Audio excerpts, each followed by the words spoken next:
Welcome to adding vectors mathematically. Before viewing this video, I suggest you review the videos on introduction to vectors and adding vectors graphically. We will look at three different cases.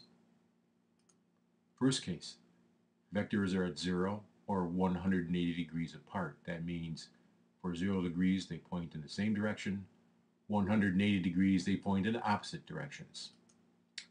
Case number 2, the vectors are at right angles or 90 degrees to each other. Case number 3, vectors are not at 0, 90, or 180 degrees apart.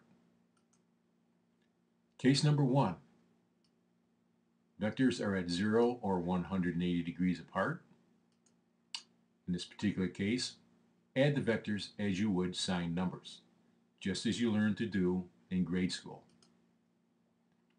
Example number 1, add these two vectors. The two vectors are shown here. A is a +5 magnitude pointing right. B is a -3 magnitude pointing left. I use the convention the right is positive, the left is negative. Keep in mind, this may not apply to every problem you do. The resultant, or the sum of the vectors, is just vector A plus vector B, which is 5 plus or minus 3, or 2. Okay, we're going to move along to case number 2, which is when the vectors are at right angles or 90 degrees to each other. In this case, we're going to use the Pythagorean theorem, which is the same theorem you learned way back probably in junior high school. And here we see an example. Someone walks 3 meters north and then 4 meters east.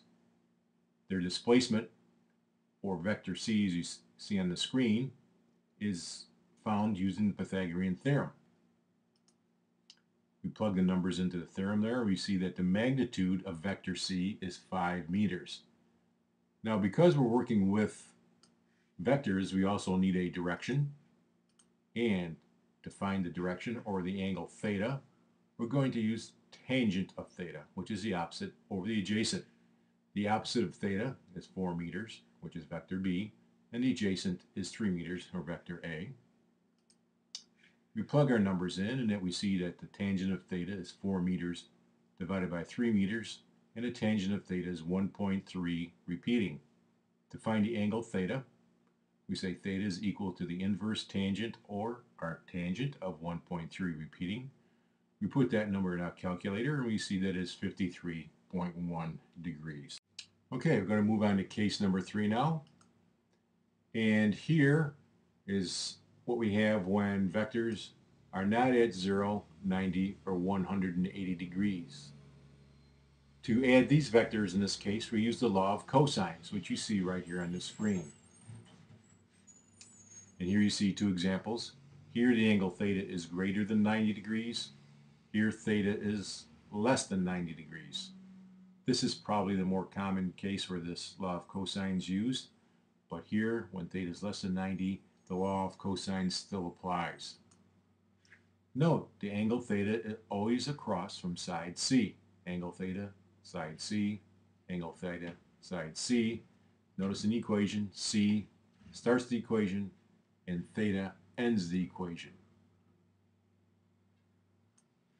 Now, fast example, add these two vectors. Someone walks 100 meters north, turns to the east by 30 degrees, and walks 30 meters.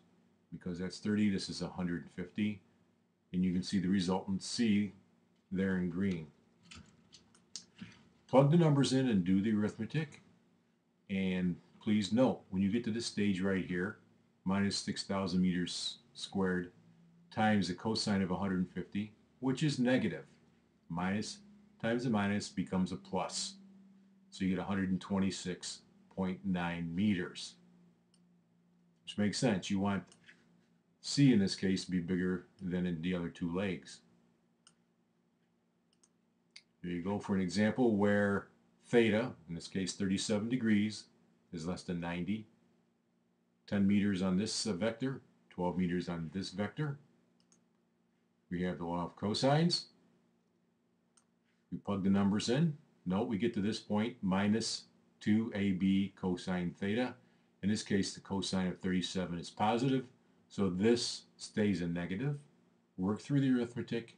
We find that the size of vector c, or the magnitude of vector c, is 7.2 meters. Let's move on to some practice problems now. Practice problem number 1. A stream flows south with a current of 1 meter per second. A rower crosses the stream going east at 0.5 meters per second. Find the rower's true speed and direction. Work your way through this problem. Here's a little hint. There's a diagram of what's going on. Stop the video, work the problem. Remember, working the problem is the best way to learn the material. And just copying it down or looking over what I do on the screen really doesn't do you all that much good. Okay, welcome back. Working our way through this problem. Notice we place the vectors head to tail. 1/2 meter east, 1 meter per second south. This is our angle theta, our reference angle will give us a direction where the boat is truly headed. We do our arithmetic.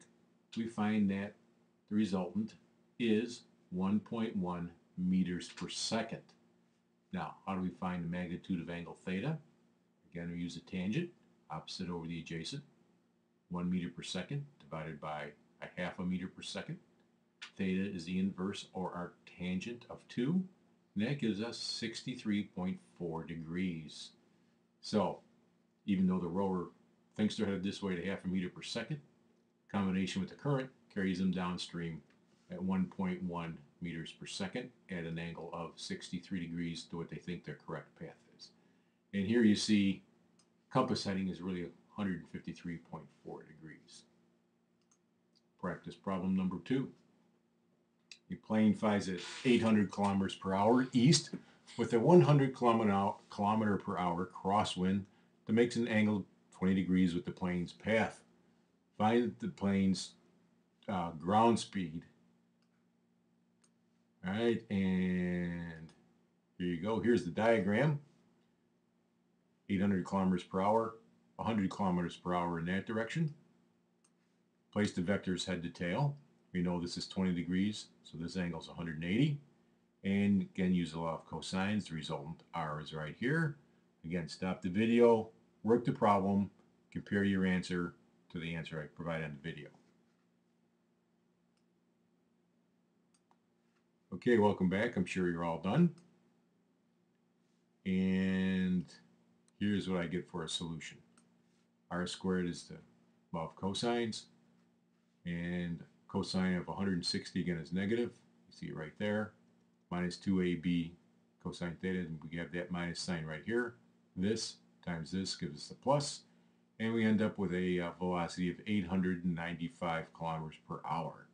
So even though the plane may be pointed in this direction and the air indicator says 800 kilometers per hour, the ground speed is 895 kilometers per hour.